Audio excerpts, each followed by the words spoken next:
എല്ലാവർക്കും നമസ്കാരം. അദ്വൈത അമൃത 25ാമത്തെ ആഴ്ചയാണ്. എല്ലാവർക്കും സ്വാഗതം. ഇന്ന് നമ്മളോടൊപ്പം ബ്രഹ്മശ്രീ സാന്താനന്ദ സ്വാമികൾ കുറച്ച് നാള് കഴിഞ്ഞിട്ട് ചേർന്നിട്ടുണ്ട്. വളരെ സന്തോഷം. എല്ലാവരുടെ പേരിലും സ്വാഗതം ചെയ്യുന്നു സ്വാമിജി. ഗുരുസ്തുതി ദൈവദശകം ചൊല്ലാനായി രാജലക്ഷ്മിയൊക്കെ ക്ഷണിച്ചുകൊള്ളുന്നു. ഹരി ഓം. ഹരി ഓം.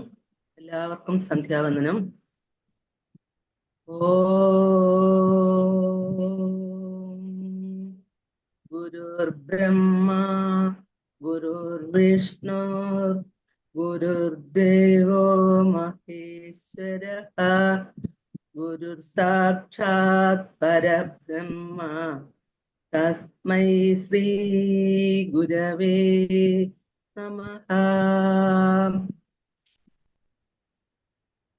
ഓം ശ്രീനാരായണ ഗുരവേ നമഃ. ദൈവമേ കാത്തുകൊള്ളുകങ്ങു കൈവിടാതിങ്ങു ഞങ്ങളെ. നാവികന്നീ ഭവാബ്ധിക്കൊരാവിപ്പൻ തോണി നിൻപദം ഒന്നൊന്നായെണ്ണി എണ്ണി തൊട്ടെണ്ണും പൊരുളൊടുങ്ങിയാൽ നിന്നിടം ദൃക്കുപോലുള്ളം നിന്നില സ്പന്ദമാകണം. അന്നവസ്ത്രാദി മുട്ടാതെ തന്നു രക്ഷിച്ചു ഞങ്ങളെ. ധന്യരാക്കുന്ന നീയൊന്നു തന്നെ ഞങ്ങൾക്കു തമ്പുരാൻ. ആഴിയും തിരയും കാറ്റും ആഴവും പോലെ ഞങ്ങളും മായയും മഹിമയും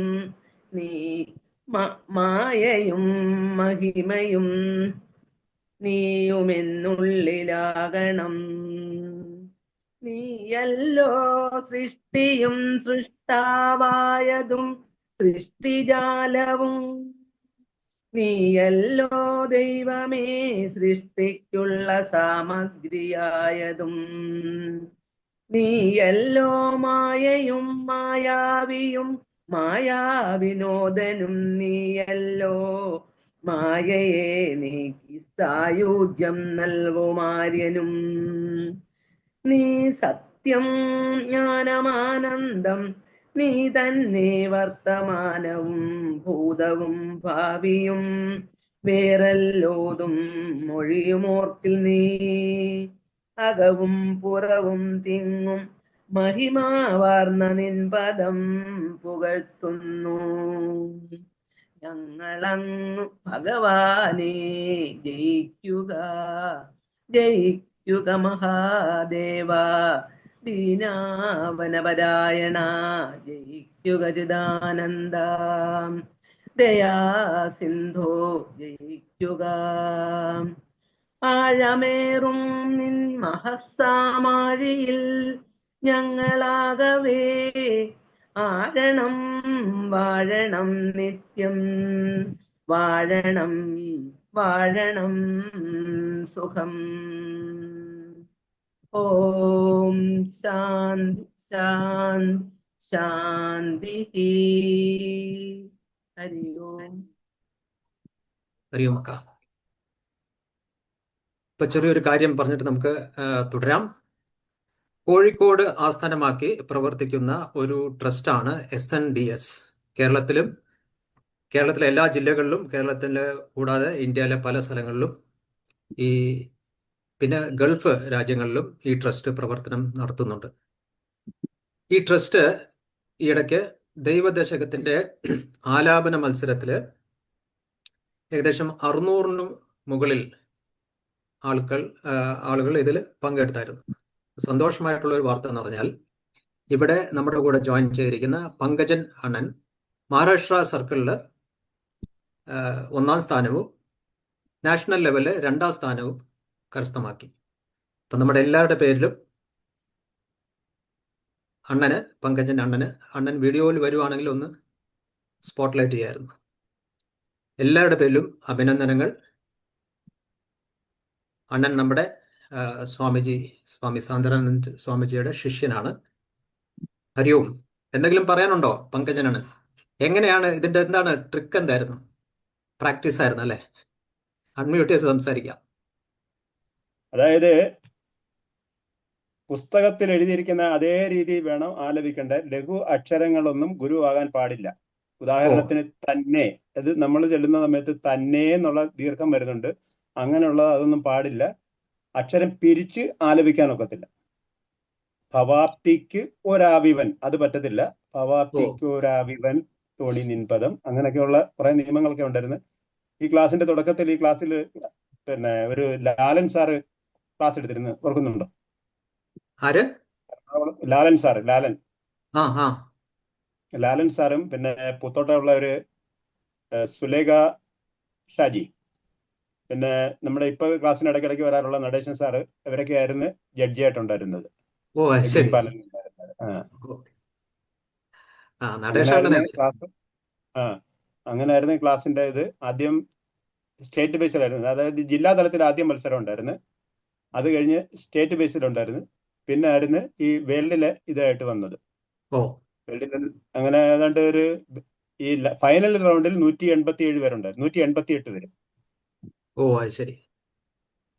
ശരി, അപ്പൊ ഏതായാലും നമ്മളും കൂടെ ഒന്ന് പഠിപ്പിച്ചു തരാം ഇതൊക്കെ എപ്പോഴേടയ്ക്ക് എങ്ങനെയാണ് ചൊല്ലേണ്ടതെന്നൊക്കെ. ഇപ്പൊ കുറച്ച് ഇതല്ല പറഞ്ഞു. എനിക്ക് പഠിപ്പിച്ചു തന്ന സ്വാമി തന്നെ. സ്വാമി ഇവിടെ ഇരിപ്പുണ്ട്, അന്നേരം പിന്നെ ഞാൻ പറയേണ്ട കാര്യമുണ്ട്. ഓക്കെ. ഈ കൃതികളായാലും യോഗയായാലും എന്നെ പഠിപ്പിച്ചത് സാന്ദ്രാൻ സ്വാമിയാണ്. ശരി. സ്വാമി ഒരു 2 വർഷം ഞങ്ങളുടെ കൂട്ടത്തിൽ ഉണ്ടായിരുന്ന അതിന്റെ ഗുണമാണ് ഞങ്ങൾക്ക് കിട്ടിയത്. ഓ അത് ശരി. 23-24 വർഷത്തിന് മുമ്പ്. ഓക്കെ, വളരെ സന്തോഷം. എല്ലാവരുടെ പേരിലും അഭിനന്ദനങ്ങൾ അറിയിക്കുന്നു. ഹരി ഓം. അടുത്തത് നമുക്ക് ഓമനക്കുട്ടിയക്ക വിനായക അഷ്ടകം ആലാപനം ചെയ്യുന്നു. ഹരിയമ്മക്ക. ഹരി ഓം. എല്ലാവർക്കും നമസ്തേ. ഓം ശ്രീ ഗുരുഭ്യോ നമഃ. ഓം ശ്രീനാരായണ പരമഗുരവേ നമഃ. വിനായകാഷ്ടകം. ശ്രീ വിനായകനെ സ്തുതിച്ചുകൊണ്ടുള്ള 8 പദ്യങ്ങളാണ് ഇതിന്റെ ഉള്ളടക്കം. ഈ കൃതിയെ ഭുജംഗപ്രയാഗ എന്ന വൃത്തത്തിലാണ് രചിച്ചിട്ടുള്ളത്. ശ്രീനാരായണ ഗുരുദേവന്റെ ശ്രേഷ്ഠമായ ഒരു കൃതിയാണ് വിനായകാഷ്ടകം.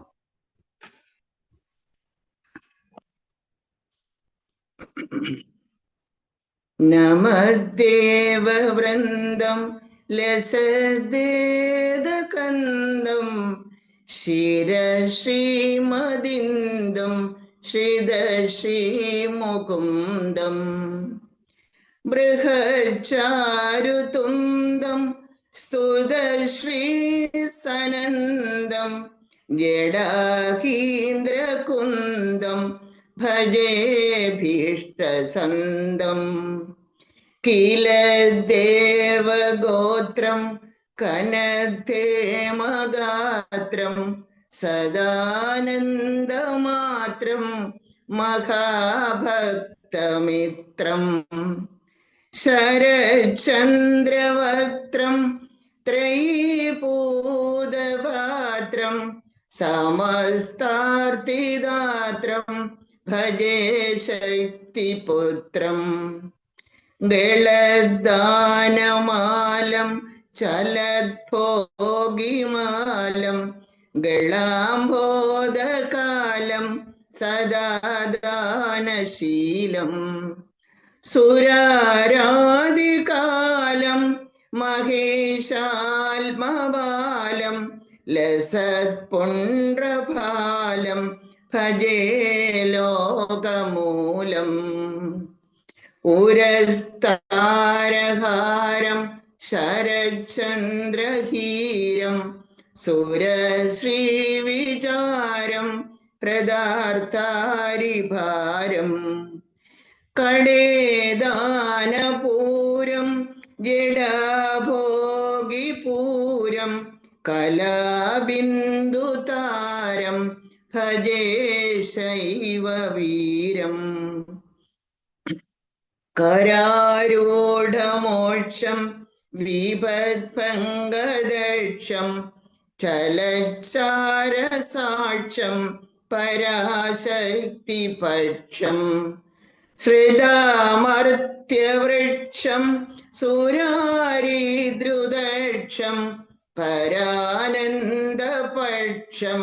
ഭജേ ശ്രീശിവാക്ഷം സദാശം സുരേശം സദാ പാതുമീശം നിദാനോദ്ഭവം ശാങ്കര പ്രേമകോശം ധൃതശ്രീനിശേഷം ലസദന്തകോശം ചലച്ചൂലപാശം ഭജേ കൃത്തപാശം തദാനേകസന്തം സദാദാനവന്തം ബോധശ്രീകരന്തം ഗജാസ്യം വിഭാന്തം കരാൽമേയദന്തം ത്രിലോകൈകവൃന്ദം സുമന്തം പരന്തം ഭജേഹം ഭവന്തം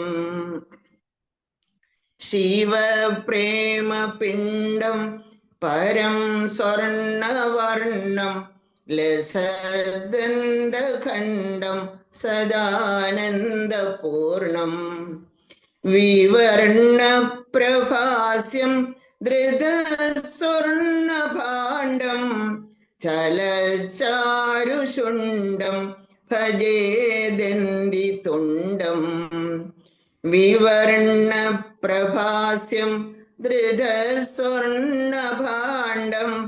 ചലച്ചാരുഷുണ്ഡം ഭജേദന്തിതുണ്ഡം ഭജേദന്തിതുണ്ഡം ഭജേദന്തിതുണ്ഡം. ഹരി ഓം. ഹരിയോമക്ക. അടുത്തതിനി ശ്രീനാരായണ ഗുരുവിന്റെ ആത്മോപദേശ ശതകം, ഇതിനെക്കുറിച്ച് സംസാരിക്കാൻ വളരെ ആദരവോടെ ബ്രഹ്മശ്രീ സാന്ദ്രാനന്ദ സ്വാമികളെ ക്ഷണിക്കുന്നു. ഹരി ഓം.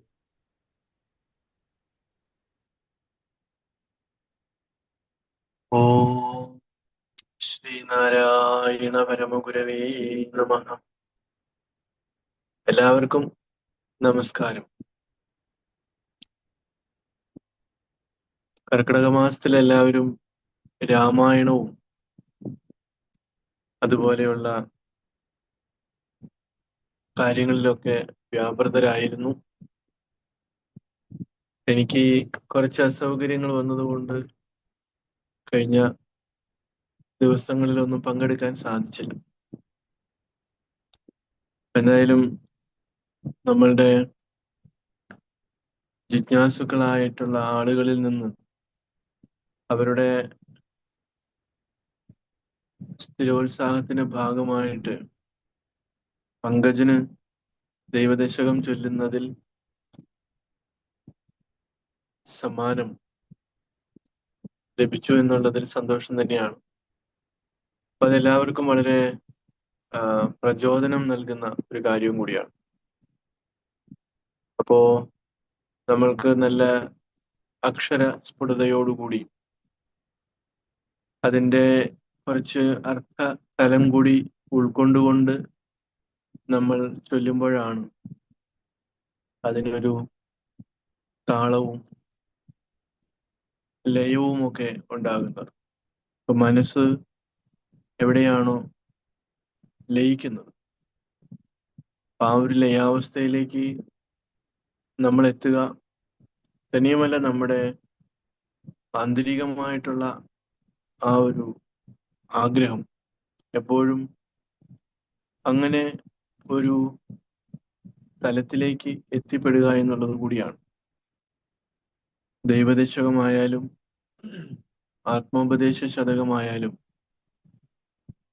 ദർശനമാലയായാലും ഏത് കൃതികളിലൂടെ നമ്മൾ സഞ്ചരിക്കുമ്പോഴും ആ ഒരു ലയാവസ്ഥയിലേക്ക് നമ്മളുടെ മനസ്സിനെയും ബുദ്ധിയെയും ഒക്കെ നമുക്ക് കൊണ്ടുപോകുവാൻ സാധിച്ചാൽ വളരെ നല്ല കാര്യമാണ്. ഇപ്പോ വിനായകാഷ്ടകം ചൊല്ലിയപ്പോഴും അതുപോലെ തന്നെ ആ ഒരു ഭാവത്തില് ചൊല്ലുവാനായിട്ട് സാധിച്ചിട്ടുണ്ട്. അതേപോലെ ഓരോരുത്തരും നമ്മളുടെ പഠിതാക്കൾ, ജിജ്ഞാസുക്കൾ ശ്രദ്ധയോടുകൂടി നമ്മളുടെ ഏത് പുണ്യ ഗ്രന്ഥം പാരായണം ചെയ്യുമ്പോഴും അക്ഷര തെറ്റില്ലാതെ സ്ഫുടതയോടുകൂടി ചൊല്ലുവാനായിട്ട് പരിശ്രമിക്കുക എന്നുള്ളതാണ്. പലപ്പോഴും നമ്മുടെ ഗുരുർ ബ്രഹ്മ ഗുരുർ വിഷ്ണു എന്നുള്ള ആ മന്ത്രം ചൊല്ലുമ്പോഴും തെറ്റിച്ച് കളയാറുണ്ട്. ഓം ഗുരുർ ബ്രഹ്മ ഗുരുർ വിഷ്ണു ഗുരുർദേവോ മഹേശ്വര ഗുരു സാക്ഷാത് പരം ബ്രഹ്മ. ഈ പരം ബ്രഹ്മ എന്നുള്ളിടത്ത് പലരും തെറ്റിച്ചു കളയാറുണ്ട്. തസ്മൈ ശ്രീ ഗുരവേ നമഃ. ചിലര് ഗുരുവേന്ന് ചൊല്ലും. അപ്പൊ ഗുരവേ, ഗുരുവിനായിക്കൊണ്ട് എന്റെ നമസ്കാരം എന്നാണ് അതിന്റെ അർത്ഥം വരുന്നത്. അപ്പൊ പരം ബ്രഹ്മ എന്ന് പറയുന്നത് പരമമായിട്ടുള്ള ആ ബ്രഹ്മത്തെ കുറിച്ചാണ്. ആദ്യം നമ്മൾ പറയുന്ന ബ്രഹ്മ എന്നുള്ളത് ബ്രഹ്മാവാണ്. ഗുരുർ ബ്രഹ്മ എന്ന് പറയുന്നത് ഈ സൃഷ്ടി നടത്തുന്ന ആ ദേവതയെ ഉദ്ദേശിച്ച് പറയുന്നതാണ്. രണ്ടാമത് വരുന്നത് പരമമായിട്ടുള്ള, അതിന്റെ അപ്പുറത്തേക്ക് വേറെ ഒന്നുമില്ല. അതുകൊണ്ടാണ് പരം ബ്രഹ്മ എന്ന് പറയുന്നത്. അപ്പൊ അത് നമ്മൾ പലപ്പോഴും പലരും തെറ്റിച്ചാണ് ചൊല്ലുന്നത്. നമ്മുടെ ചെറിയ പ്രായത്തിൽ അല്ലെങ്കിൽ നമ്മൾ കേട്ട് പഠിച്ചത് അങ്ങനെ ആയതുകൊണ്ടുള്ള പ്രശ്നമാണ്. എന്തായാലും അങ്ങനെയൊക്കെ നമുക്ക് തെറ്റുകൾ തിരുത്തി നമുക്ക് കൂടുതൽ കൂടുതൽ ശരികളിലേക്കും നമ്മുടെ ആന്തരികമായിട്ടുള്ള തലത്തിലേക്കൊക്കെ നമുക്ക് എത്തിപ്പെടുവാനായിട്ട് നമ്മുടെ ഗുരുനാഥന്മാർ ഉണ്ട്. അപ്പൊ അവരെല്ലാം സ്മരിച്ചുകൊണ്ട് നമുക്ക് ആത്മോപദേശ ശതകത്തിന്റെ 33-ാമത്തെ ശ്ലോകമാണ് ഇനി എടുക്കേണ്ടതെന്നുള്ളതാണ് എൻ്റെ ഒരു ഓർമ്മ. അപ്പോ ധർമ്മത്തെക്കുറിച്ചും ധർമ്മിയെക്കുറിച്ചും ഒക്കെ ആയിരുന്നു നമ്മൾ പഠിച്ചിരുന്നത്. അപ്പോ ആ ധർമ്മി നമ്മൾക്ക് അദൃശ്യമായതുകൊണ്ട്, അതായത് നമ്മളുടെ പരമ്പൊരുൾ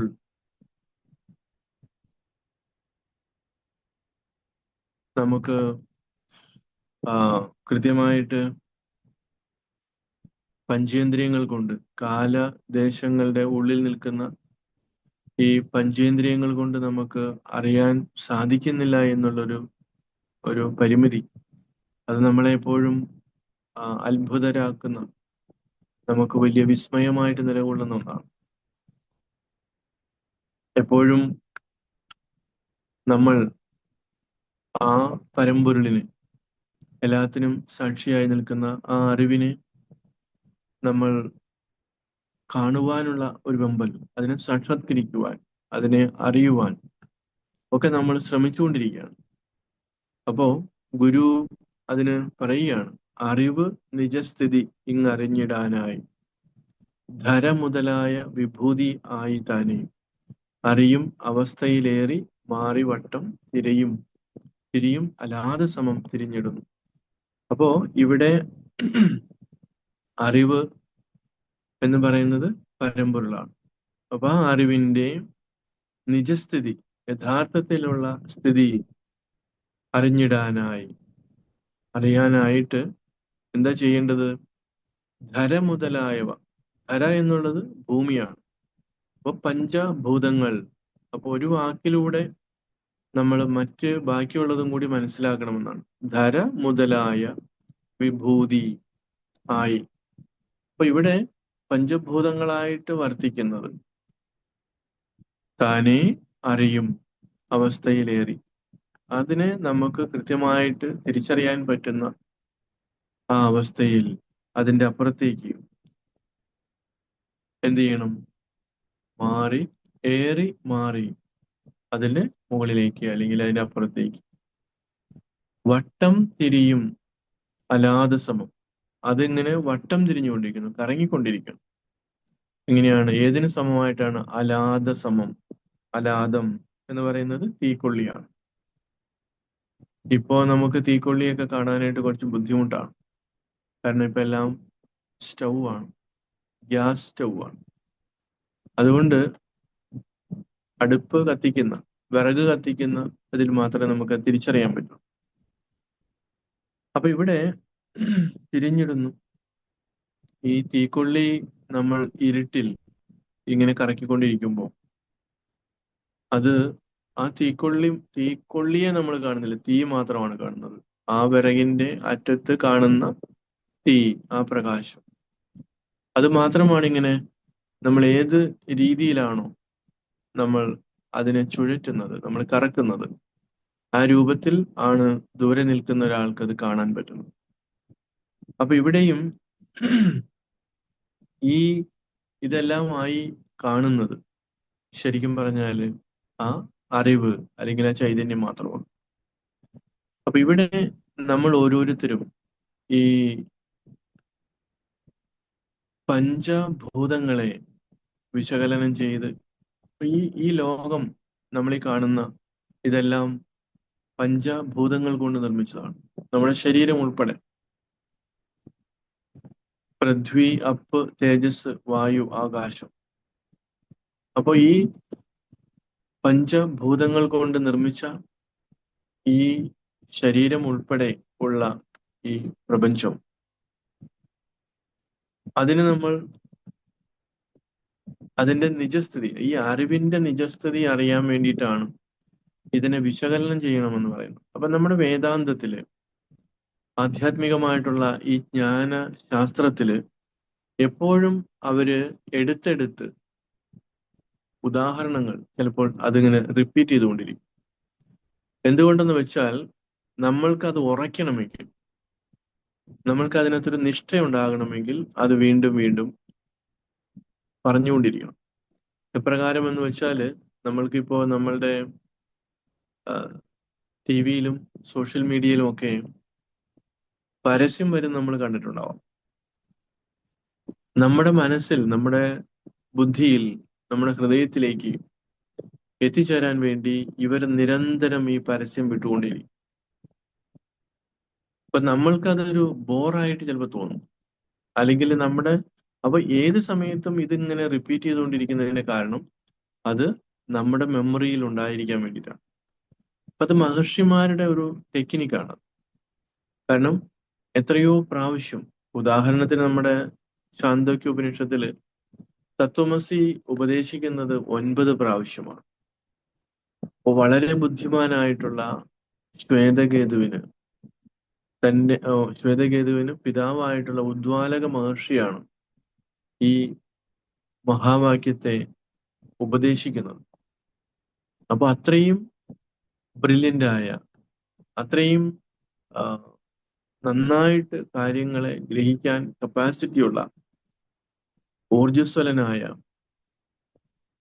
തേജസ്വിയായ ആ ബാലനോട് അല്ലെങ്കിൽ ആ യുവാവിനോട് മഹർഷി 9 പ്രാവശ്യം 9 ഉദാഹരണങ്ങളിലൂടെ അത് റിപ്പീറ്റ് ചെയ്യണം, ഉറപ്പിക്കാൻ നോക്കുകയാണ്.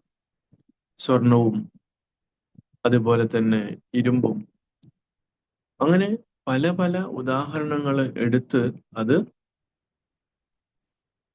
പറയുകയാണ്. ഇവിടെ ആത്മോപദേശ ശതകത്തിൽ നമ്മൾക്കത് കാണാൻ പറ്റും. അറിവ്, നിജബോധം. അപ്പോ ഈ അറിവിനെ, ഈ നിജസ്ഥിതിയെ, യഥാർത്ഥത്തിലുള്ള സ്ഥിതിയെ അറിയാനായിട്ട് നമ്മൾ എന്ത് ചെയ്യണം? ഇതിനെ വിശകലനം ചെയ്യണം എന്നുള്ളതാണ്. ഈ പഞ്ചഭൂത നിർമ്മിതമായിട്ടുള്ള ഇതിനെ നമ്മൾ ഇങ്ങനെ വിശകലനം ചെയ്യണം. അതിനെ ഓരോന്നായിട്ട് ഇങ്ങനെ പിരിച്ചു നോക്കുകയാണ്. അങ്ങനെ പിരിച്ചു നോക്കുമ്പോൾ ഈ കാണുന്ന രൂപത്തിൽ ഇതിനെ നമ്മൾ കാണുന്നില്ല, മറിച്ച് ചില പീസുകൾ മാത്രമായിരിക്കും. പിന്നെ നമ്മൾ അതിനെ വീണ്ടും വിശകലനം ചെയ്യാൻ പോകുമ്പോഴോ, അതിനെ അനലൈസ് ചെയ്യുമ്പോൾ നമുക്ക് ആറ്റംസിലേക്കൊക്കെ നമ്മൾ വരികയാണ്.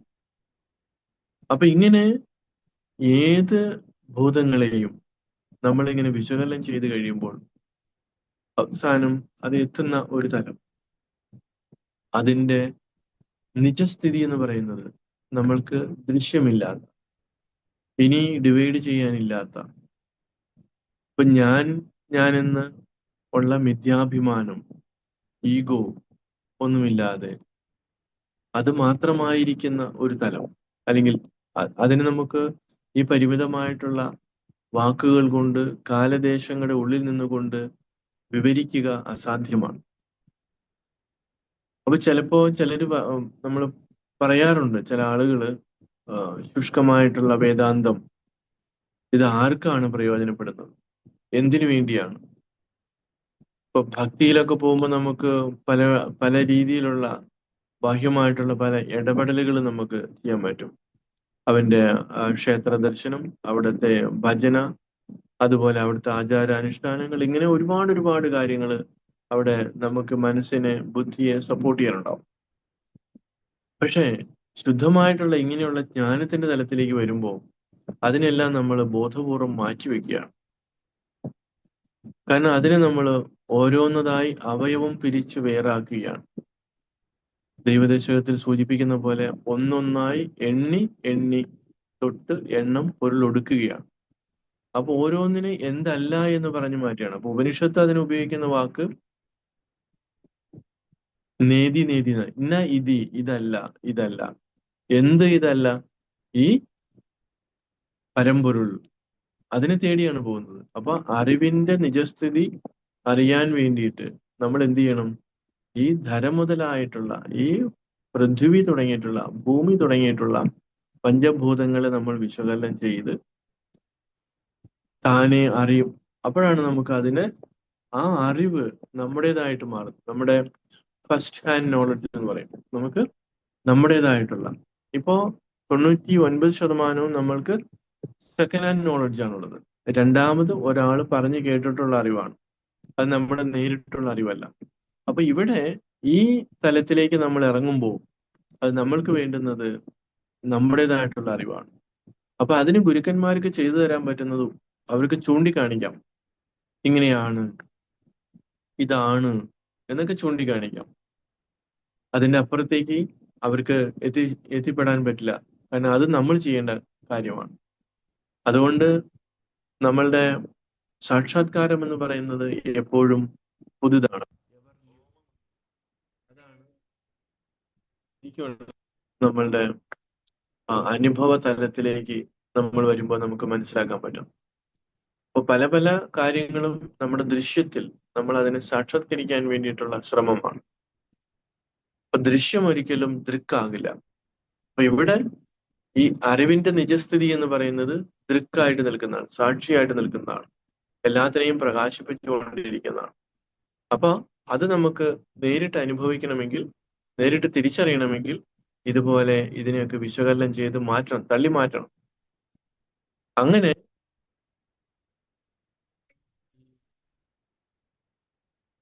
അലാദസമം ഇങ്ങനെ ഇത് മാത്രമാണ് എല്ലാത്തിലും പല രൂപത്തിലും ഭാവത്തിലും ഇങ്ങനെ പ്രകാശിച്ചു കൊണ്ടിരിക്കുന്നത് എന്നുള്ള തിരിച്ചറിവിലേക്ക് വരുമെന്നുള്ളതാണ്.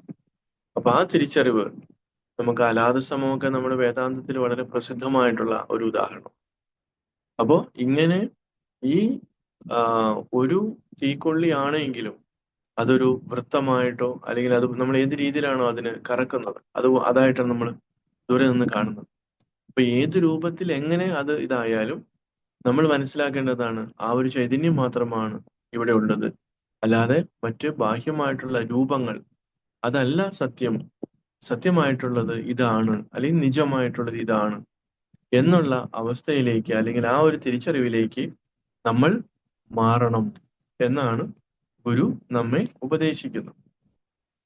അപ്പോ അറിവ് നിജസ്ഥിതിയിങ്ങറിഞ്ഞിടാനായി ധരമുതലായ വിഭൂതിയായി താനെ അറിയും അവസ്ഥയിലേറി മാറിവട്ടം തിരിയും അലാദസമം തിരഞ്ഞിടുന്നു.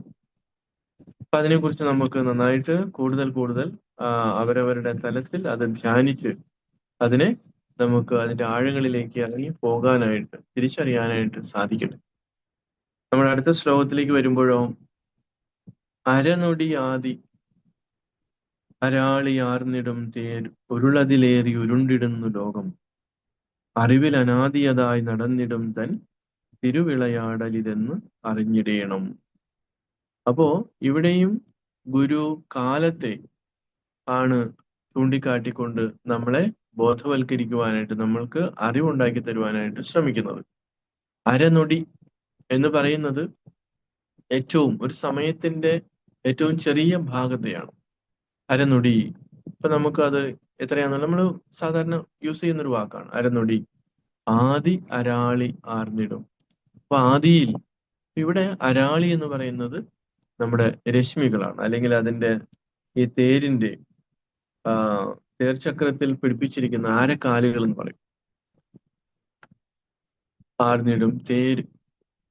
അപ്പോ ഈ തേരിനകത്ത് ഇതിന്റെ ചക്രം, ആ ചക്രത്തിന്റെ ആരക്കാലുകൾ, ഇതാണ് ഉരുട്ടിക്കൊണ്ടുപോകുന്നത്. ഉരുണ്ടിടുന്ന ലോകം ഈ തേരിന്റെ ഈ ചക്രത്തിൽ അങ്ങ് ഉരുളുകയാണ്. അറിവിൽ അനാദിയതായി നടന്നിടും. അപ്പൊ ഈ അറിവിൽ അതിങ്ങനെ അനാദിയായിട്ട് എന്ത് ചെയ്യുന്നു? അത് നടന്ന് സഞ്ചരിച്ചുകൊണ്ടിരിക്കും. ഇതിങ്ങനെ പോയിക്കൊണ്ടേയിരിക്കുകയാണ്. തൻ തിരുവിളയാടൽ ഇത് എന്ന് അറിഞ്ഞിരണം. തന്റെ അല്ലെങ്കിൽ ഈ പരമ്പൊരുളിന്റെ തിരുവിളയാടലാണ് ഇതെന്ന് അറിയണം. നീ അറിയണം. ഗുരുവാണ് ഉപദേശിക്കുന്നത്. ഗുരു സൂചിപ്പിക്കുകയാണ്, ഇത് ഈ പ്രപഞ്ചം ഈ രീതിയിൽ കാണുന്നത് കാലത്തിന്റെ ഒരു നെയ്ത്താണ്. അപ്പോ നമ്മൾ ഇപ്പോ ഏതെല്ലാം രീതിയിലാണ് സമയത്തെ കാൽക്കുലേറ്റ് ചെയ്തുകൊണ്ട് നമ്മുടെ ബയോളജിക്കലായിട്ട് നമ്മളിപ്പോ 24 മണിക്കൂർ നമ്മുടെ ഗണിത ശാസ്ത്രജ്ഞന്മാര് ഇവിടെ സൂര്യനെ ചുറ്റിപ്പറ്റി സമയം ഉണ്ടാക്കിയിട്ടുണ്ട്. അപ്പൊ സൂര്യൻ ഉദിക്കുന്ന ഒരു സമയം, നമ്മുടെ ജ്യോതിശാസ്ത്രജ്ഞന്മാര്, പണ്ടത്തെ മഹർഷിമാര് ഒക്കെ ഇതിനെക്കുറിച്ചൊക്കെ ഒരുപാട് കണക്കുകൾ നമ്മൾ എത്രയോ, ഇപ്പൊ നമ്മൾക്ക് ഗുളിക സമയം, അല്ലെങ്കിൽ ശുക്രൻ, അല്ലെങ്കിൽ അതുപോലെ രാഹു കേതു എന്നൊക്കെ പറഞ്ഞിട്ടൊക്കെ വരുന്നതും ഈ കാലത്തിനെ ചുറ്റിപ്പറ്റിയാണ്. അപ്പൊ ഇവിടെ ഈ കാലം അതിന്റെ ഏറ്റവും ചെറിയ ഇതെന്ന് പറഞ്ഞാൽ അരനൊടിയാണ്. അപ്പൊ ഇങ്ങനെ അരനൊടി കൊണ്ട് ഉണ്ടാക്കിയ ഒരു കാലം, ഇപ്പൊ നമുക്ക് ഏറ്റവും ചെറിയ 24 മണിക്കൂറിൽ നമുക്ക് സെക്കൻഡ് നമ്മൾ പറയുന്നുണ്ട്. ഒരു സെക്കൻഡ് അല്ലെങ്കിൽ ഇത്ര സെക്കൻഡ് കൂടി കഴിഞ്ഞാൽ ഇത്ര മിനിറ്റ്, ഇത്ര മിനിറ്റ് കൂടി കഴിഞ്ഞാൽ ഇത്ര മണിക്കൂർ, ഇത്ര മണിക്കൂർ കഴിയുമ്പോൾ ഇത്ര, നമ്മളൊരു ദിവസം എന്നൊക്കെ പറഞ്ഞിട്ട് നമ്മളിങ്ങനെ ഏതെല്ലാം രീതിയിലാണ് ആ സമയം കൊണ്ട് നമ്മളൊരു ഇതുണ്ടാക്കി വെച്ചിരിക്കുന്നത്. സത്യത്തിൽ ഈ മനഃശാസ്ത്രപരമായിട്ട് നമ്മുടെ മനസ്സിന്റെ തലത്തിലാണ് ഇത് എത്രമാത്രം ശരിയാണ് എന്ന് ചോദിച്ചാല് നമ്മൾ സ്വയം ഒന്ന് വിശകലനം ചെയ്ത് നോക്കിയാൽ മതി. നമ്മൾ മറ്റാരോടും ചോദിക്കേണ്ട ആവശ്യമില്ല. ഇപ്പൊ കഴിഞ്ഞ കാലം നമ്മൾ പാസ്റ്റ് എന്നാ പറയുന്നത്. കഴിഞ്ഞ കാലം പാസ്റ്റ് ടെൻസ് ആണ്. വരാൻ പോകുന്നതിന് നമ്മൾ ഭാവി കാലം എന്ന് പറയുന്നു. ഇപ്പൊ നമ്മൾ അനുഭവിച്ചു കൊണ്ടിരിക്കുന്നതിന് പ്രസന്റ് ടെൻസ് എന്ന് പറയുന്നു, വർത്തമാനകാലം. അപ്പോ ഈ കഴിഞ്ഞ കാലം എന്ന് പറയുന്നത് എന്തിനെ ആശ്രയിച്ചുകൊണ്ടാണ്? ഇപ്പൊ ഇന്നലെ നമുക്ക് പറയാം കഴിഞ്ഞ കാലത്തിൽ പെടും. ഇന്ന് രാവിലെ ഉണ്ടായിരുന്ന സമയമുണ്ട്, അല്ലെങ്കിൽ ഇപ്പൊ നമ്മൾ സംസാരിച്ചു കൊണ്ടിരിക്കുമ്പോൾ തന്നെ കഴിഞ്ഞു പോയ സെക്കൻഡുകൾ, മിനിറ്റുകൾ, അതെല്ലാം കഴിഞ്ഞ കാലമാണ്. ഇനി വരാൻ പോകുന്നതിനെയാണ് നമ്മൾ ഫ്യൂച്ചർ എന്ന് ഭാവി കാലം പറയുന്നത്. ഈ രണ്ട് കാലത്തിലും പെടാത്ത ഒന്നായിരിക്കണം വർത്തമാനകാലം. അഥവാ നമുക്ക് കുറച്ചുകൂടി അതിനെ കടത്തി പറഞ്ഞു കഴിഞ്ഞാലോ, ഈ കഴിഞ്ഞ കാലവും വരാൻ പോകുന്ന കാലവും നിലനിൽക്കുന്നത് നമ്മുടെ ഈ വർത്തമാനത്തിലാണ്. ഈ വർത്തമാനകാലം എന്ന് നമ്മൾ പറയുമ്പോൾ ഒരു സെക്കൻഡ് അല്ലെങ്കിൽ ഒരു മിനിറ്റ് എന്നൊക്കെ പറഞ്ഞാലും ഈ മിനിറ്റിനെ വിശകലനം ചെയ്ത് നോക്കുമ്പോൾ നമ്മൾ അതിൽ കുറച്ച് സമയം കഴിഞ്ഞുപോയി, പാസ്റ്റായി പോയി, ചിലതിന് വരാനിരിക്കുന്നുള്ളൂ. അങ്ങനെ നമ്മൾ വളരെ കൂലങ്കഷമായി സൂക്ഷ്മമായി നമ്മൾ അതിനെക്കുറിച്ച് വിശകലനം ചെയ്യുമ്പോഴോ ഈ കാലത്തെ ഈ അരനൊടിയെ അല്ലെങ്കിൽ 24 മണിക്കൂറിന് അല്ലെങ്കിൽ 12 മണിക്കൂറിന് അല്ലെങ്കിൽ 1 മണിക്കൂറിന് നമ്മൾ ഏത് ആയാലും കുഴപ്പമില്ല, ഇതിനെ നമ്മൾ വിശകലനം ചെയ്ത് നോക്കുമ്പോൾ സത്യത്തിൽ അതൊന്നും ഇല്ലാത്തതാണ്. പക്ഷെയോ അരനൊടി കൊണ്ട് ആദി അരാളി ആർന്നിടും. എന്ത് ചെയ്തിരിക്കുന്നു? ഇതിന്റെ ചക്രത്തിൽ, ഈ കാലമാകുന്ന ചക്രത്തില് ആരക്കാലുകളായിട്ട് പിടിപ്പിച്ചിരിക്കുന്നത് എന്താണ്? ഈ നൊടികളെയാണ്, ഈ സെക്കൻഡുകളെയാണ്, അല്ലെങ്കിൽ ഈ മണിക്കൂറുകളെയാണ്. ഇതാണ് എന്തായിട്ട് തേരുരുളതിൽ ഏറി ഉരുണ്ടിടുന്നു. ഈ ലോകം എന്ന് പറയുന്നത് ഈ കാലത്തിൽ ഉരുണ്ടുകൊണ്ടിരിക്കുക. ഈ തേരില് ഇങ്ങനെ ഉരുണ്ട് പോയിക്കൊണ്ടിരിക്കുകയാണ്. അപ്പൊ എത്ര സൂക്ഷ്മമായിട്ട് നമ്മൾ വിശകലനം ചെയ്ത് നോക്കുമ്പോഴാണ് അത് നമുക്ക് അറിയാൻ പറ്റുന്നത്. ഇതൊരു പക്ഷെ നമ്മൾക്ക് നമ്മുടെ ഗുരുക്കന്മാർ നമ്മളോട് ചൂണ്ടിക്കാട്ടുമ്പോഴാണ് ഒരുപക്ഷെ നമ്മൾ തിരിച്ചറിയാൻ ശ്രമിക്കുന്നത്.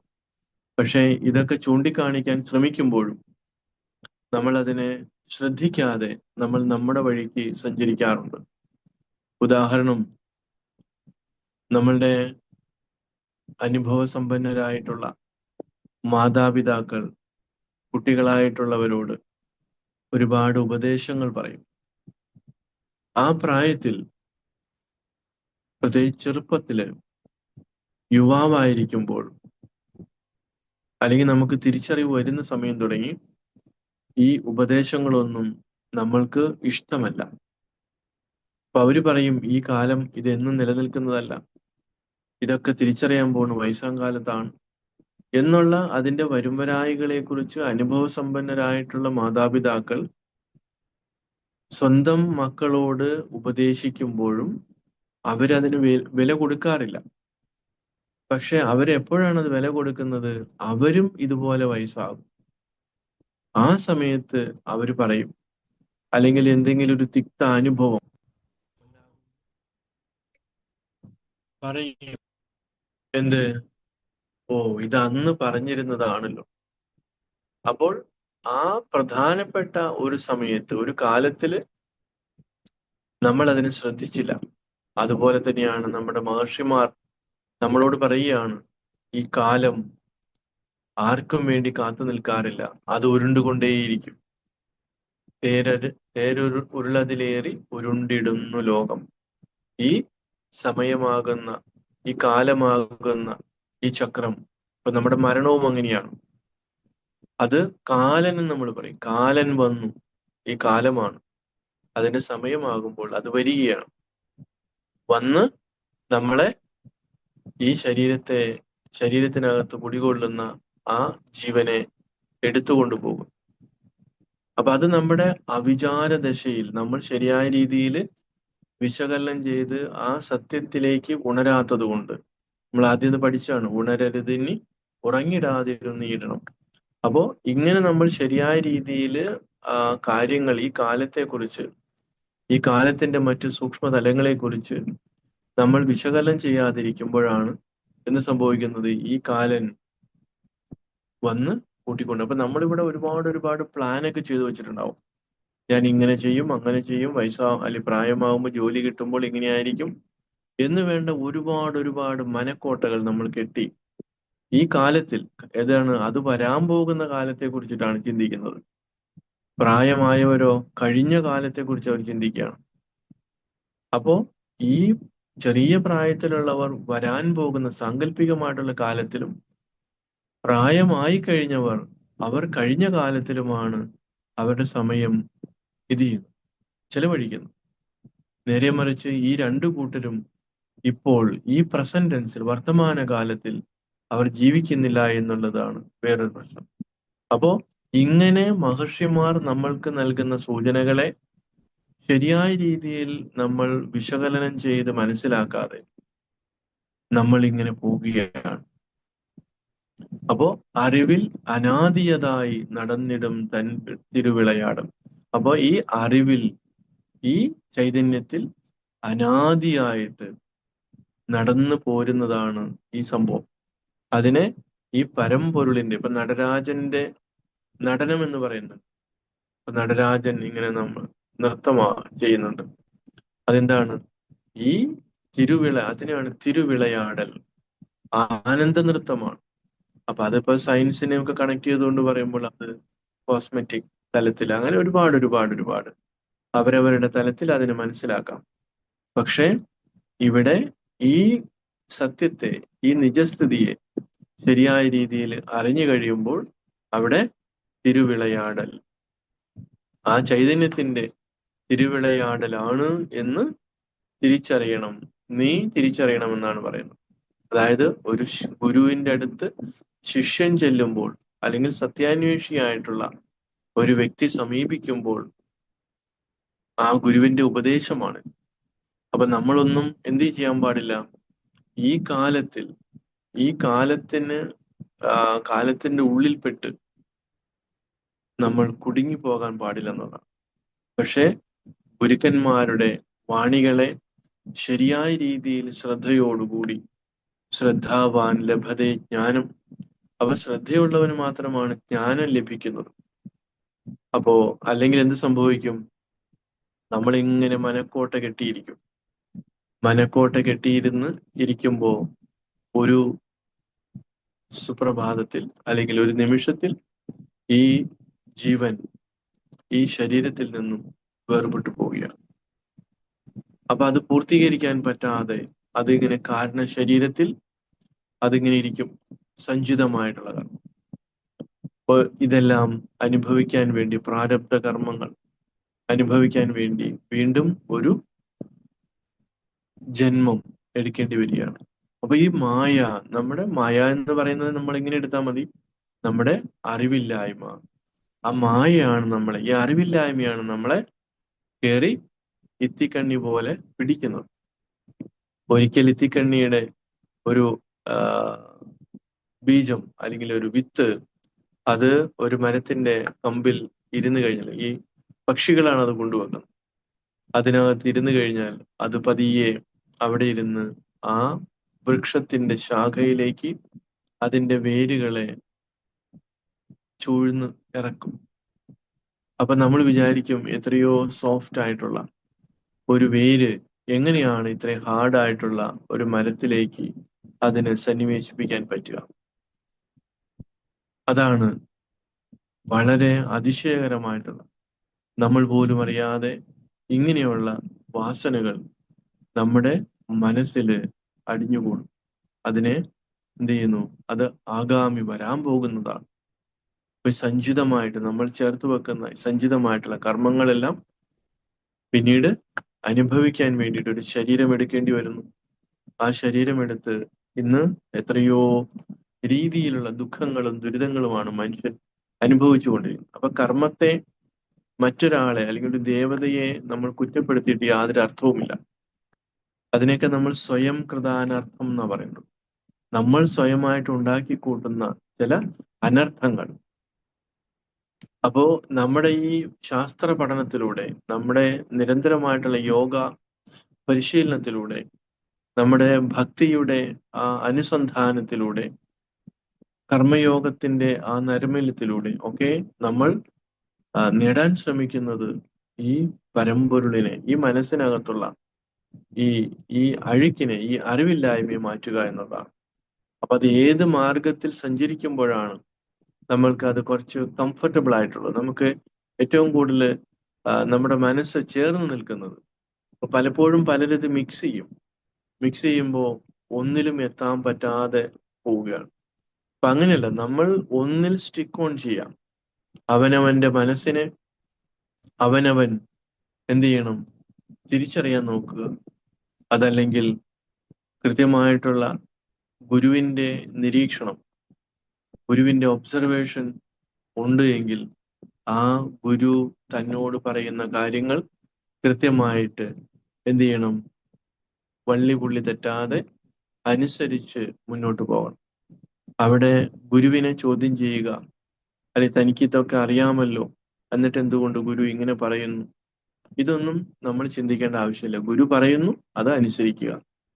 അപ്പോൾ നമ്മളൊരു ഗുരുവിനെ തിരഞ്ഞെടുക്കുന്നതിന് മുമ്പ് കൃത്യമായിട്ടുള്ള അന്വേഷണം ആ ഗുരുവിന്റെ ജ്ഞാനത്തിലുള്ള നമ്മൾ ജ്ഞാനത്തിനാണെങ്കിൽ ജ്ഞാനം, യോഗമാണെങ്കിൽ യോഗം, ഭക്തി യോഗമാണെങ്കിൽ അത്. അപ്പൊ ഈ ഏത് ഫീൽഡിലാണ് തനിക്ക് പോകാൻ സാധിക്കുന്നത് അതിന് അനുയോജ്യമായ ഒരു ഗുരുവിനെ സ്വീകരിക്കുന്നതിന് മുൻപ് കൃത്യമായിട്ട് നമ്മൾക്കറിയാവുന്ന പരിമിതമായിട്ടുള്ള അറിവുകൾ വെച്ചുകൊണ്ട് ആ ഗുരുവിനെ നമ്മൾ നിരീക്ഷിച്ച് ആ ഉത്തമ ബോധ്യം വന്നു കഴിഞ്ഞാൽ നമ്മൾ അദ്ദേഹത്തെ ഗുരുവായിട്ട് സ്വീകരിക്കുക എന്നുള്ളതാണ്.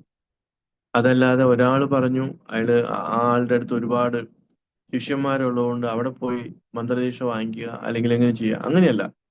ആര് പറഞ്ഞു എന്നുള്ള, നമുക്ക് ആര് പറയുന്നത് കേൾക്കാം, പക്ഷേ അതിന്റെ തീരുമാനമെടുക്കേണ്ടത് നമ്മുടെ അനുഭവത്തിൽ നിന്ന് നമ്മൾ കളക്ട് ചെയ്തിട്ടുള്ള, നമ്മൾ അതുവരെ സ്വാംശീകരിച്ചിട്ടുള്ള അറിവിനെയും കൂടി ചേർത്ത് വെച്ചുകൊണ്ടായിരിക്കണം നമ്മൾ കൃത്യമായിട്ടുള്ള ചോദ്യങ്ങൾ ചോദിച്ച് അത് നമ്മൾ തൃപ്തരാണ് എങ്കിൽ, അപ്പം നമ്മൾ ചോദിക്കുന്ന ഏത് ചോദ്യത്തിനും ആധ്യാത്മികമായിട്ട് ഉള്ള ഏത് ചോദ്യത്തിനും കൃത്യമായ ഉത്തരങ്ങൾ, സംതൃപ്തി നൽകുന്ന, കാര്യകാരണ സഹിതം ഉത്തരങ്ങൾ നൽകുന്ന ആ വ്യക്തിയെ നമ്മൾ ഗുരുവായിട്ട് സ്വീകരിക്കണമെന്നാണ്.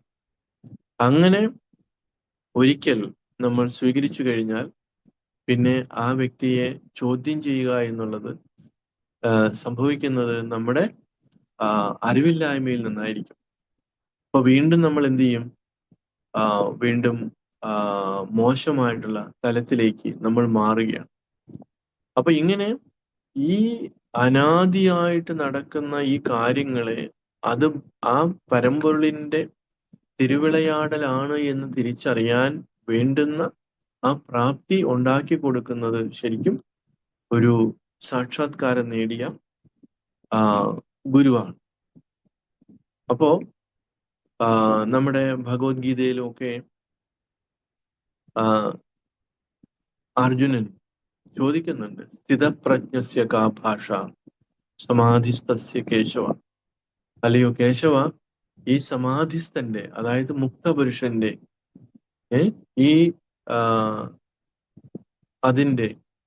ഈ മുക്തപുരുഷന്റെ വ്യവഹാരത്തിലുള്ള അതെങ്ങനെ നമുക്കത് തിരിച്ചറിയാം? ഒരിക്കലും മുക്തപുരുഷന്മാരെ സാധാരണ ബുദ്ധി ഉപയോഗിച്ച് നമ്മുടെ അന്വേഷണം നമുക്കൊരു കൃത്യമായിട്ടുള്ള ഒരു തലത്തിൽ കൊണ്ടെത്തിക്കില്ല. കാരണം പലപ്പോഴും ഈ അല്പമാത്രം ഗ്രഹിച്ചുകൊണ്ടുള്ള വിലയിരുത്തൽ അതാണ് അപകടത്തിൽ കൊണ്ടെത്തി. അപ്പോൾ വളരെ എളുപ്പമായിട്ട് നമ്മുടെ മനസ്സിനെ നിർമ്മലമാക്കി വെച്ചുകൊണ്ട് നമ്മൾ അന്വേഷിക്കുമ്പോൾ നമുക്ക് കൃത്യമായിട്ടും അങ്ങനെയുള്ള ഒരു ഗുരുവിനെ നമുക്ക് ലഭിക്കും, ഈ ജന്മത്തിൽ തന്നെ കിട്ടും. അവരുടെ മനസ്സ് തെളിയാത്തത് കൊണ്ട് വീണ്ടും വീണ്ടും വീണ്ടും അവരിങ്ങനെ അന്വേഷിച്ചുകൊണ്ടേയിരിക്കും. അവർക്ക് എങ്ങും ഒരു തൃപ്തി ഉണ്ടാവില്ല. അപ്പൊ നമുക്ക് പലരിൽ നിന്നും പലതും പഠിക്കാം. പക്ഷേ ഞാൻ നേരത്തെ സൂചിപ്പിച്ച പോലെ നമുക്ക് ജ്ഞാനത്തിന്റെ തലത്തിലാണ്, ജ്ഞാനമാർഗത്തിലാണ് പോകേണ്ടതെങ്കിൽ നമ്മുടെ മനസ്സും ബുദ്ധി ആ രീതിയിലുള്ള അതിനാണ് മുൻതൂക്കം കൊടുക്കുന്നതെങ്കിൽ അതിന് കൃത്യമായിട്ട് സംശയരഹിതമായി ഉത്തരം നൽകുന്ന അനുഭവ സമ്പന്നനായ വ്യക്തിയെ നമ്മൾ കണ്ടെത്തിക്കഴിഞ്ഞാൽ പിന്നെ അതിനുവേണ്ടി മറ്റു പലരോടും ചോദിക്കേണ്ട ആവശ്യമില്ല. കാരണം ഈ മഹാത്മാവ് തന്നെ, ഈ ഗുരു തന്നെ ധാരാളം. നേരെ മറിച്ച് അവിടെയും ഇവിടെയും കുറേശ്ശെ കാര്യങ്ങൾ പറഞ്ഞു തരാണെങ്കിലോ അപ്പൊ നമുക്കൊരു തെളിച്ചം ഉണ്ടാവില്ല, നമുക്ക് സംതൃപ്തി ഉണ്ടാവില്ല. അപ്പൊ അത് കിട്ടുന്നവരെ നമ്മൾ അന്വേഷിച്ചുകൊണ്ടേയിരിക്കണം. ഇപ്പൊ ചിലർക്ക് ഭക്തിമാർഗത്തില് ഉപാസന ചെയ്യുമ്പോൾ ആ ദേവത പ്രത്യക്ഷപ്പെടാം. ഇഷ്ടം പോലെയുണ്ട് നമ്മുടെ സമൂഹത്തിൽ. പലരും ആക്സിഡന്റലി പോലും എന്ത് ചെയ്യുന്നുണ്ട്, ദേവതാ ദർശനം കിട്ടിയവരൊക്കെ ഉണ്ട്. ദേവതയുമായിട്ട് സംവദിക്കുന്നവരുണ്ട്. രാജയോഗത്തിന്റെ ആഴങ്ങളിലേക്ക് പോകുമ്പോൾ അവരുടെ മനസ്സ് സ്വാഭാവികമായിട്ട് ആ ഒരു അപ്പോ ഇതൊക്കെ നമ്മൾക്ക് സാധിക്കുന്ന കാര്യമാണ്. പക്ഷെ അവിടെയൊക്കെ നമ്മൾക്ക് അത് എത്രമാത്രം അനുയോജ്യമാണ്? നമ്മൾ സിദ്ധിയുടെ പുറകിലാണോ, അതോ നമ്മൾ സത്യസന്ധമായിട്ട് തൻ്റെ ഈ സ്വരൂപത്തെ, ശരിയായിട്ടുള്ള നിജരൂപത്തെ തിരിച്ചറിയാൻ വേണ്ടിയാണോ ഞാൻ ഈ പെടാപ്പാടുപെടുന്നത്? അത് അറിഞ്ഞതിന് ശേഷം നമ്മൾ വളരെ ശാന്തരായി ഇത് അറിഞ്ഞു എന്നുള്ള നാട്യത്തിനോ അത് മറ്റുള്ളവരുടെ മുമ്പിൽ കാണിക്കുന്നതിനോ, അപ്പൊ അങ്ങനെയൊക്കെ ഒരു ടെൻഡൻസി ഉണ്ട് എങ്കിൽ അതിന്റെ അർത്ഥം നമ്മൾ മെച്യൂർഡ് ആയിട്ടില്ല എന്നുള്ളതാണ്. ഈ കരാട്ടയൊക്കെ ആദ്യം പഠിക്കാൻ പോകുന്ന പോലെയാണ്. കരാട്ടെ ക്ലാസ്സിൽ ആദ്യം പോകുമ്പോൾ നമുക്ക് തോന്നും, കുറെ ആൾക്കാരെയൊക്കെ എത്ര പേര് വന്നാലും നമുക്ക് അവരെ അടിച്ചിടാൻ തോന്നും, ഫൈറ്റ് ചെയ്യാൻ പറ്റുമെന്ന് തോന്നും. പക്ഷേ അത് കുറേയും കൂടിയും ആഴത്തിലേക്ക് പഠിച്ചു വരുമ്പോഴാണ് ആ മെച്യൂരിറ്റി, ഇത് മറ്റുള്ളവനെ കീഴ്പ്പെടുത്തുക എന്നുള്ളതല്ല, അവനവനെ കീഴ്പ്പെടുത്തുക, അവനവന്റെ മനസ്സിനെ കീഴ്പ്പെടുത്തുക എന്നുള്ളതാണ് പ്രധാനപ്പെട്ട കാര്യം എന്നുള്ള തിരിച്ചറിവ് കുറെ കഴിയുമ്പോൾ ഉണ്ടാകും. അതുപോലെ തന്നെയാണ് നമ്മുടെ ഈ ധ്യാനത്തിന്റെയും അതുപോലെ സമാധി പരിശീലനത്തിന്റെയും ജ്ഞാനനിഷ്ഠയുടെയും ഒക്കെ തലം. അപ്പൊ നമ്മൾക്ക് എത്രമാത്രം അതിനകത്ത് ആ നിഷ്ഠ, ആ സ്ഥിതപ്രജ്ഞത്വം നമുക്കത് നേടാൻ സാധിക്കും. ഒരാൾക്ക് സാധിക്കാമെങ്കിൽ തീർച്ചയായിട്ടും അത്ര ഗൗരവത്തോടു കൂടിയ ആർക്കും ഇത് സാധിക്കും. പക്ഷെ നമുക്ക് അവിടെ നമ്മൾ അത്രമാത്രം അതിനുവേണ്ടി പരിശ്രമിക്കണം. അതല്ലാതെ ഉപരിപ്ലവമായിട്ട് മാത്രം പോയത് കൊണ്ട് നമുക്കത് പറ്റില്ല.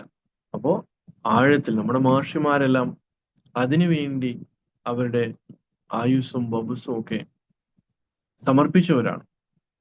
അപ്പൊ അത്രയും ഗൗരവം നമുക്കുണ്ടോ? ഇപ്പൊ ശ്രീനാരായണ ഗുരുദേവൻ എത്രയോ വർഷം തപസ് ചെയ്ത് മരുത്വാമലയിലും അരുവിപ്പുറത്തുമൊക്കെ തപസ് ചെയ്ത് ലഭിച്ച ആ അനുഭൂതിയുടെ തലത്തിൽ ഗുരു രചിച്ച ഈ ആത്മോപദേശ ശതകത്തിലൂടെയൊക്കെ നമ്മളിങ്ങനെ കടന്നു പോകുമ്പോൾ നമ്മളതിനെ വ്യാഖ്യാനിക്കാൻ ശ്രമിക്കുക എന്നുള്ളതല്ല, അല്ലെങ്കിൽ എനിക്കിതെല്ലാം വളരെ ഈസി ആയിട്ട് മനസ്സിലാകും അതുകൊണ്ട് ഞാനിത് പറയാണ് എന്നല്ല. അതിൻ്റെ പുറകിൽ ആ ഒരു മഹർഷി ചെയ്ത ത്യാഗമുണ്ട്. ആ ത്യാഗത്തിന്റെ ഒരംശമെങ്കിലും എനിക്ക് സാധിക്കുന്നുണ്ടോ അങ്ങനെ ആഴത്തിൽ ധ്യാനിക്കുവാനും അതുപോലെയുള്ള ത്യാഗം ഒക്കെ ചെയ്യുവാനും നമുക്ക് ഓരോരുത്തർക്കും സാധിക്കുന്നുണ്ടോ എന്നൊക്കെ നമുക്ക് തിരിച്ചറിയാൻ പറ്റുന്ന ഒരു സന്ദർഭം കൂടിയാണ്. അപ്പോ ഈ അറിവിൽ അനാദിയായിട്ട് നടക്കുന്ന ഈ വിക്രിയകൾ, അതിനെ നമുക്ക് തിരിച്ചറിഞ്ഞുകൊണ്ട് ഇതെല്ലാം ആ പരമ്പൊരുളിന്റെ തിരുവിളയാടലാണ് ഇപ്പോഴും നടന്നുകൊണ്ട്, അത് വെളിയിലല്ല എന്നുകൂടി നമ്മൾ തിരിച്ചറിയണം. അപ്പൊ ഗുരു ഇതിങ്ങനെ ഉപദേശിക്കുമ്പോൾ ഈ തിരുവിളയാടലെല്ലാം തൻ്റെ ഉള്ളിൽ തന്നെയാണ് നടക്കുന്നത് എന്നുള്ള ആ ബോധ്യത്തിലേക്ക് നമുക്ക് ഈ ജന്മത്തിൽ തന്നെ എത്തിപ്പെടാനായിട്ട്, അല്ലെങ്കിൽ ആ നിഷ്ഠയിൽ ഇരിക്കാൻ പറ്റുമോ എന്നുള്ളതാണ്.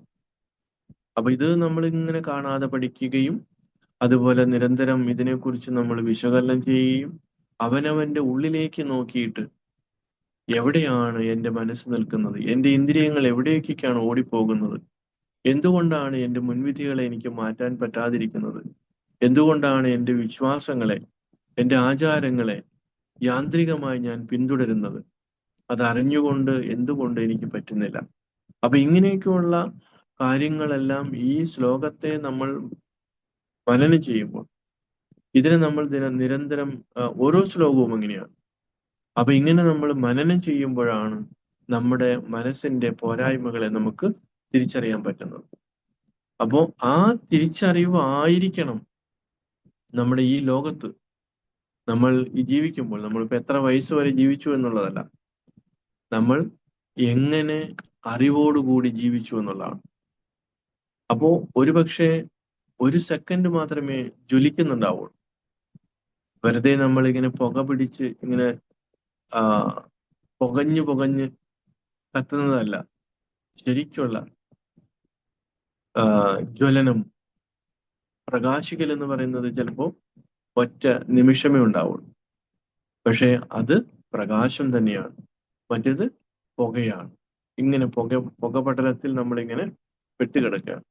അപ്പൊ അങ്ങനെ പെട്ടുപോകരുത് എന്ന് കൂടിയാണ് ഗുരു ഇവിടെ സൂചിപ്പിക്കുന്നത്. അരനൊടി ആദി അരാളിയാർന്നിടും പേര് ഉരുളതിലേറി ഉരുണ്ടിടുന്നു ലോകം. അറിവിൽ അനാദിയതായി നടന്നിടും തൻ തിരുവിളയാടൽ ഇതെന്ന് അറിഞ്ഞിടണം. അപ്പൊ നമ്മൾക്ക് ഓരോരുത്തർക്കും ഈ കാലമാകുന്ന ഈ രഥത്തിൽ നിന്ന് നമ്മൾ അതിന്റെ അപകടത്തെ തിരിച്ചറിഞ്ഞുകൊണ്ട് നമുക്ക് നമ്മുടെ സ്വരൂപത്തെ, കാരണം ഈ കാലം ഇങ്ങനെ ഓടുമ്പോഴും അതിന്റെ കേന്ദ്രബിന്ദുവായിട്ട് വർത്തിക്കുന്നത് ഈ പരമ്പൊരുൾ തന്നെയാണ്, ഞാൻ തന്നെയാണ്, സാക്ഷിയായിട്ട് നിൽക്കുന്ന അത് തന്നെയാണ് എന്നുള്ള ബോധ്യത്തിലേക്ക് നമുക്ക് എത്തിപ്പെടാനായിട്ട് സാധിക്കണം.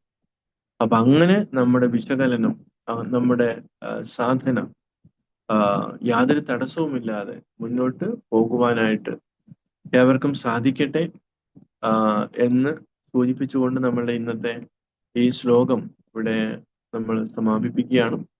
ഇതുമായിട്ട് ബന്ധപ്പെട്ട് എന്തെങ്കിലും സംശയങ്ങൾ ഉണ്ട് എങ്കിൽ ചോദിക്കാം. അറിയോ, ആർക്കെങ്കിലും സംശയം ഉണ്ടെങ്കിൽ അൺമ്യൂട്ട് ചെയ്യാൻ ഞാൻ വിളിക്കാം.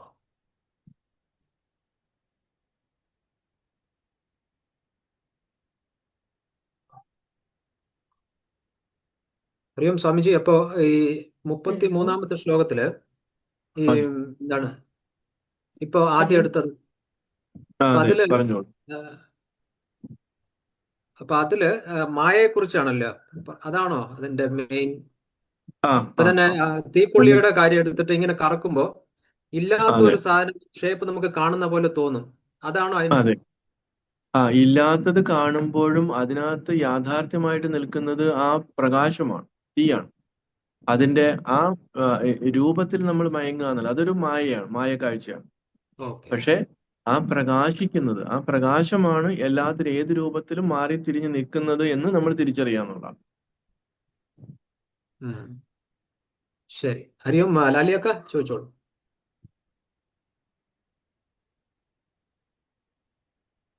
ലാലിയക്ക എന്തോ അൺമ്യൂട്ട് ചെയ്ത്. ഹരിയും, ഇപ്പൊ ഒരു ധർമ്മയാത്ര നടത്താനായിട്ട് സന്യാസിമാരുടെ ഒരു ധർമ്മയാത്രയെ പറ്റി കേൾക്കുന്നുണ്ടല്ലോ. എവിടേക്കാ? കാസർഗോഡല്ല, മറ്റേ കർണാടകത്തില് ഗുരു ആദ്യമായിട്ട് ഗുരു അവിടെ പ്രതിഷ്ഠിച്ച ഒരു അമ്പലം ഉണ്ടല്ലോ, അവിടുന്ന് കുദ്രോളിന്ന് തിരുവനന്തപുരം വരെ. എന്താ എനിക്ക് ഞാനത് അറിഞ്ഞില്ല. അപ്പൊ അതിന്റെ ഒരു അവരെന്താ ഉദ്ദേശിക്കുന്നത്? ഉദ്ദേശശുദ്ധിയെ പറ്റി ഇങ്ങനെ പറഞ്ഞിട്ട് ഒരു വീഡിയോ ഇങ്ങനെ കണ്ടിരുന്നു. അപ്പം ഇപ്പോ നമ്മുടെ സമൂഹത്തിൽ കാണുന്ന ധർമ്മച്യുതിയായിട്ട് സംഭവിക്കുന്ന കാര്യങ്ങളിൽ എന്തെല്ലാം വിധത്തില് സന്യാസിമാർക്ക് കറക്റ്റ് ചെയ്യാൻ പറ്റുമെന്നുള്ളതിനെ പറ്റി ജനങ്ങൾക്കൊരു അവബോധം കൊടുക്കുക എന്നുള്ള ഉദ്ദേശത്തിലാണ്. നല്ല കാര്യമാണ്. കാരണം നമുക്ക്, പക്ഷെ നമ്മൾ ഇവിടെ ഈ പറയുന്ന ധർമ്മി എന്നൊക്കെ പറഞ്ഞാൽ അതല്ല, നമ്മുടെ സാധാരണ ഗൃഹസ്ഥാശ്രമത്തില് നമ്മുടെ വ്യക്തികളില് മൂല്യച്യുതി ഉണ്ടായിട്ടുണ്ടല്ലോ, അതിനെ പരിഹരിച്ച് നമുക്ക് എങ്ങനെ ശരിയായ ട്രാക്കിലേക്ക്, നമ്മുടെ ഈ ഒരു തലത്തിലേക്ക് കൊണ്ടുവരാം, ഈ അറിവിന്റെ തലത്തിലേക്ക് കൊണ്ടുവരാമെന്നുള്ളതായിരിക്കും അവർ ഉദ്ദേശിക്കുന്നത്. അപ്പൊ അതിന് സന്യാസിമാര് കുറെ ആ രീതിയിൽ പരിശ്രമിക്കുന്നത് നല്ലത് തന്നെയാണ്. അപ്പോ ഗൃഹസ്ഥാശ്രമത്തിൽ അല്ലെങ്കിൽ മറ്റ് ശ്രദ്ധാലുക്കളായിട്ടുള്ള ആളുകൾ, അപ്പൊ ഈ ഗൃഹസ്ഥാശ്രമത്തിനെ ഊന്നി പറയാൻ കാരണം, ഈ ഗൃഹസ്ഥാശ്രമത്തിലാണ് നമ്മുടെ സംസ്കാരം രൂപപ്പെടുന്നത്, അല്ലെങ്കിൽ രൂപപ്പെടുത്തേണ്ടത്. അത് സ്കൂളിലോ കോളേജിലോ ഒന്നും അല്ല. ഗുരുവിനെ പോലെയുള്ള മഹാത്മാക്കൾ പറഞ്ഞിരിക്കുന്നത് ഗർഭാവസ്ഥയിൽ നിന്നും തുടങ്ങണമെന്നാണ്. അതുകൊണ്ട് യുവാക്കളിൽ ശരിയായ രീതിയിൽ ഇതിനെക്കുറിച്ചൊരു അവബോധം സൃഷ്ടിക്കുകയാണെങ്കിൽ അവരുടെ വിവാഹ ജീവിതത്തിലേക്ക് വരുമ്പോൾ അവർക്കുണ്ടാകുന്ന കുഞ്ഞുങ്ങളെ ആ രീതിയിൽ അവർക്ക് ഒരു ശ്രദ്ധയോടുകൂടി അവർക്ക് വളർത്താൻ പറ്റുമെന്നുള്ളതാണ്. അപ്പോ അതൊരു സൊല്യൂഷനാണ്, പ്രധാനപ്പെട്ട സൊല്യൂഷനാണ്. കൂടാതെ ചെറിയ കുഞ്ഞുങ്ങളിൽ ഉള്ള മാതാപിതാക്കള് അവര് സ്വയമായിട്ട് മാറി, അതെന്ന് വെച്ചാൽ സ്വയമായിട്ട് അവർ തിരിച്ചറിഞ്ഞിട്ട് ഈ കുട്ടികൾക്ക് മാതൃകാപരമായിട്ട് അവർക്ക് ജീവിക്കാൻ പറ്റണം. അങ്ങനെ നമ്മൾ മാതാപിതാക്കൾ മുൻകൈ എടുത്ത് കുഞ്ഞുങ്ങൾക്ക് മാതൃകാപരമായിട്ടുള്ള ഒരു ജീവിത രീതി നമുക്ക് പകർന്നു കൊടുക്കാൻ പറ്റുമ്പോൾ അത് സമൂഹത്തിൽ ചലനങ്ങൾ ഉണ്ടാക്കും. അപ്പോ നമ്മൾ ക്ഷേത്ര ദർശനമായാലും അത് എന്തിനു വേണ്ടിയാണ്, ആ ക്ഷേത്രത്തിൽ കുടികൊള്ളുന്ന ദേവത, ആ ചൈതന്യം, അതെന്താണ് അതിന്റെ യാഥാർത്ഥ്യമെന്ന് പ്രത്യേകിച്ച് ഇന്ന് വളർന്നു വരുന്ന ഈ സയൻസ് ബേസ്ഡ് ആയിട്ടുള്ള, അതായത് ഇന്നത്തെ നമ്മുടെ മോഡേൺ എഡ്യൂക്കേറ്റഡ് ആയിട്ടുള്ള കുട്ടികൾക്ക് അവരുടെ തലത്തിൽ നമുക്കത് കൃത്യമായി സയന്റിഫിക് ആയിട്ട് പറഞ്ഞു കൊടുക്കാൻ സാധിക്കണം. അത് ആദ്യം ചെയ്യേണ്ടത് മാതാപിതാക്കളാണ്. അപ്പൊ ടീച്ചേഴ്സിന് അത് പറ്റും. പക്ഷേ കുട്ടികൾ എപ്പോഴും വീട്ടുമായിട്ട് ബന്ധപ്പെട്ട് നിൽക്കുന്നത് കൊണ്ട് അവർക്ക് അതിനൊരു അവബോധം ആദ്യം ഉണ്ടാകണം. അതേപോലെ ടീച്ചേഴ്സിനുണ്ടാകണം. അപ്പോ പിന്നെ ഈ ലീഡേഴ്സ്, മത നേതാക്കന്മാരായിട്ടുള്ള സ്പിരിച്വൽ ലീഡേഴ്സിനൊക്കെ അങ്ങനെയുള്ള ഒരു അവബോധം, ശുചിത്വബോധം, ഇങ്ങനെ പല കാര്യങ്ങളിലാണ് ഈ ധർമ്മം വ്യാപരിച്ചു കിടക്കുന്നത്, അല്ലെങ്കിൽ ആ ധർമ്മ ച്യുതി സംഭവിച്ചിരിക്കുന്നത്. അപ്പൊ അതിനെ 1 by 1 ആയിട്ട് നമ്മൾ അതിനെ കറക്റ്റ് ചെയ്തുകൊണ്ട് മുന്നോട്ടുള്ള ഒരു പ്രയാണം ഏറ്റവും നന്നായിരിക്കും, നല്ല ഉത്തമമായിരിക്കും. അപ്പൊ അത് എത്രമാത്രം നമുക്ക് മറ്റുള്ള ജനങ്ങളിലേക്ക് എത്തിക്കാൻ പറ്റും. അപ്പൊ ഈ സ്വയമായിട്ട് ഈ ഒരു ആചരണം ഒരു പ്രധാനപ്പെട്ട വിഷയമാണ്. എങ്കിൽ മാത്രമേ അത് മറ്റുള്ളവരിലേക്ക് നമുക്ക് പകർന്നു കൊടുക്കാനായിട്ട്, അവരിൽ എന്തെങ്കിലും നമുക്കൊരു ചലനം ഉണ്ടാക്കാൻ പറ്റണമെങ്കിൽ നമുക്കത് ആ ക്വാളിറ്റി നമുക്ക് ഉണ്ടായിരിക്കണം എന്നുള്ളതാണ്. ഹരി ഓം. ഹരി ഓം. ഇന്നത്തെ അദ്വൈതാമൃതം ഇവിടെ ഏകദേശം സമയമായി പൂർണ്ണമാകുന്നു. ഇന്ന് ഗുരുസ്തുതിയും ദൈവദശകവും ചൊല്ലിയ രാജലക്ഷ്മി അക്കയ്ക്ക്, വിനായകാഷ്ടകം ആലാപനം ചെയ്ത ഓമനക്കുട്ടി അക്കയ്ക്ക്,